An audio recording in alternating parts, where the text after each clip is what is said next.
Welcome to the land of a thousand hills. Rwanda, a photographer's dream. In the north, volcanic peaks rise above misty forests, offering sweeping panoramas and quiet, intimate moments. To the east, Akagera's golden savannahs stretch to the horizon, alive with wildlife and open skies. Along Lake Kivu, water and light meet, where fishing boats and reflections shape calm, timeless scenes. For wildlife, Volcanoes National Park shelters the rare mountain gorillas.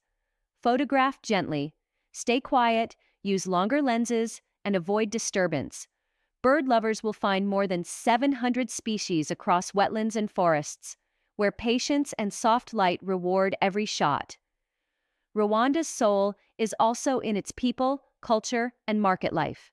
Capture with respect. Always ask before photographing. Carry a weather-sealed camera, a wide lens for landscapes, and a telephoto for wildlife. Use stabilizers, manage light, and watch your depth of field. The dry season, from June to September, offers clear views and easier wildlife encounters. The wet season paints the land in lush greens and dramatic skies, but demands more care in planning. Rwanda offers vast landscapes, rare wildlife, and deep human stories, a place to create images with honesty and heart. Your visual journey begins here,